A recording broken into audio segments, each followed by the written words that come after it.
partisanship mean to both of you, Congressman Gibson? Well, the first thing I think is civility.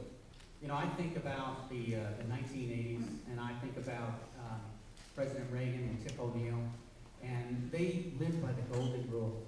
They treated other people the way they wanted to be treated. And you know, as Tip O'Neill said, you know, I want to hate the son of a you-know-what. And he said, but I don't. I love him. And you know, that's the thing that's missing right now. I would like to see our national leaders. This is, in the Army, units took on the attitude of the commander and the sergeant major. If our national leaders got along, it doesn't mean they have to agree on all issues. This is the beauty of America. We can disagree. But we should be able to disagree agreeably. That's where it starts. And then I think where it goes from there is careful consideration of all proposals. You know, when I went through the budget process this spring, I read every budget. And I decided in the end that the bipartisan budget, Cooper-Latourette, was the best budget. Because you know what? It didn't spend $500 billion on defense that I didn't think we needed to spend. And it also had better provisions for middle class when it came to tax policy. And it was also the only budget that both Democrats and Republicans could vote for. And, you know, what's very disappointing is that, you know, the day of the vote, we looked like we were going to get over 100 votes for this bipartisan budget that was both pro-growth, it got more revenues by going through that tax reform. Because when you close loopholes, you lower rates, you're helping small business owners and working class families who spend 96% of what they take home. This is how we're going to get the revenues back. We lost $300 billion in revenues when we went into recession.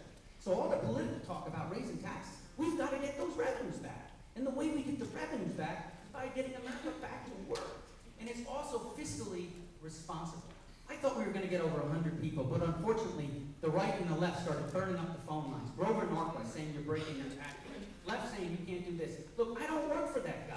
I work for 750,000 people up here, and I look at it and say it's pro-growth, it's the kind of tax reform that our people need, and so I voted for it. So that's where I think it ends. It starts with civility, and it ends with problem solving, bringing people together.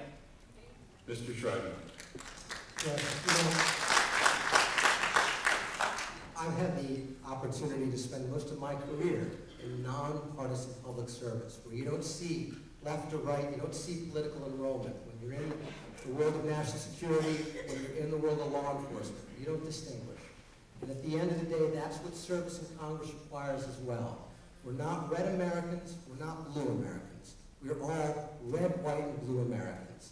And service in Congress requires that attitude and reaching across the aisle.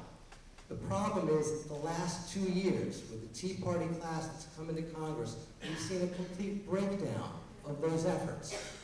You know, the budget that the congressman just says he voted for this year, instead of voting for the Tea Party budget he voted for the first time, was bipartisan only in the sense that it was rejected overwhelmingly by both parties, because it raised $2 trillion of taxes, putting the burden on the middle class, while drastically cutting Social Security. That wasn't the approach forward.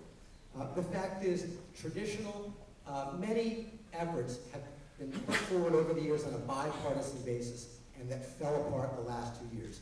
Transportation bill, always passed bipartisan basis, nothing now. Here's one particular example very close to my heart, the Violence Against Women Act. This is a bipartisan bill that's been around for years. It was up for renewal, and Democrats came forward, and many Republicans said, well, let's just renew it as is. Congressman Gibson stood with the most extreme wing of his party and rejected that bipartisan renewal, instead voting for an extreme and narrow version that left out classes of women that I know as a prosecutor of domestic violence should not have been left out, should not have been excluded. So there has been these past 2 years that have produced the most obstruction and the least progress. And the fact is, no matter how many times he wants to say he'd prefer a bipartisan approach, it hasn't been the one that Congressman has pursued. He's been right there, voting with his party time after time, voting with that Tea Party extremism and obstructionism time after time. 1 minute rebuttal, Congressman Gibson. Well, let me start by saying that those are certainly interesting words that you started with, but during your tenure as the chair of the Democratic Party, you divided Democrats and you divided this county. And to the point where now Democrats in this county are supporting me, and I'm very thankful for it. The other thing is your divisive language. You use language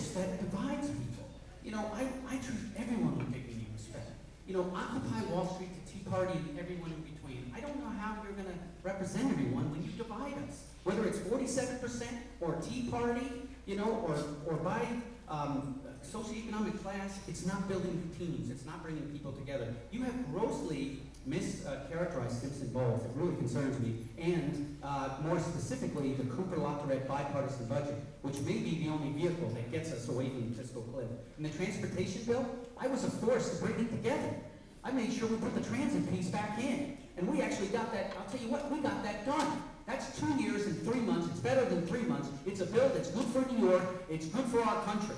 And I'll tell you, I'm proud to have supported it. It's going to help our contractors. It's going to help our hardworking building trades get back to work. I'm so incredibly proud to have their endorsement as the son of a union man. And I'll tell you, you talk about the violence against women. I voted for that bill because that's what my district, they want us to have those protections.